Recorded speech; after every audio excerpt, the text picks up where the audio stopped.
1. Stretch the selected fabric of your artful inquiry into the hoop. Pull taut to enable creation. When I pull this inquiry taut, I feel tension immediately. Not the bad kind, but the kind that holds something in place.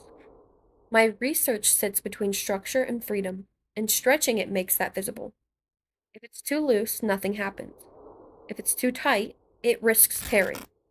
I'm learning to work inside that tension instead of trying to resolve it. 2. Forget immediately which side is front and which is back. I'm used to showing the front of my work, the clean version, the finished version, the very pretty version.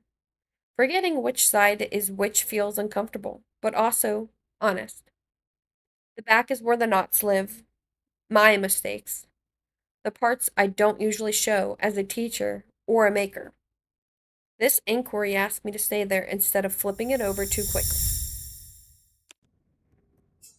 3. Thread the needle and push it through the fabric. Don't forget the knot. Thread, knot, pull, catch. Threading the needle feels like commitment. Once the knot is there, I can't pretend I didn't start. Teaching feels like this. Entrepreneurship feels like this. You move forward without knowing how smooth it will be. Sometimes it pulls cleanly, sometimes it catches. The catching is where I usually learn the most. 4. Remember the techniques you've learned, but don't let them limit your creation. I know a lot of techniques. They make me feel prepared. Sometimes they also make me rigid. I notice when I rely on what I already know, I stop paying attention to what's actually happening. This feels like permission to let technique support the work, not control it. 5. Create openings for technicity to burst forth. Openings feel like pauses to me, moments where I don't rush to fix or correct. In the classroom, those are the moments students surprise me. In my own work, they feel uncomfortable. I want to fill the space. This asks me to leave it open and see what emerges. 6. Flip the hoop over, attend to relationality. When I flip the hoop, this inquiry stops being just mine. I think about my cousin, who I mentor and train in face painting. I watch her learn how to move through each interaction slowly, how to be human with every person she encounters.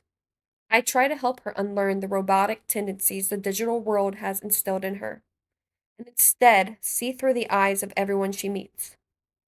The work changes when learning is shared, when presence matters, and when more than one person is holding the process. 7. The end is not the goal.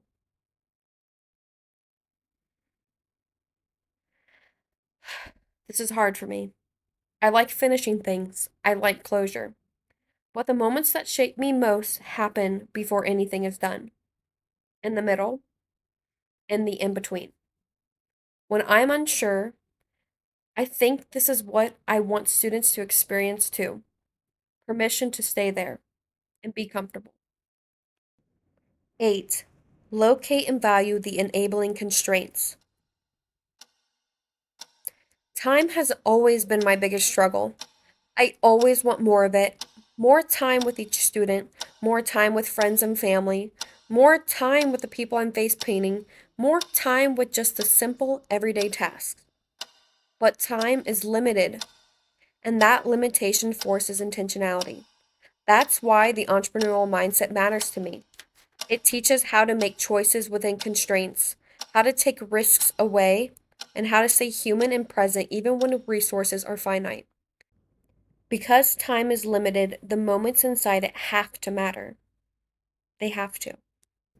9. The event is the experience is the event.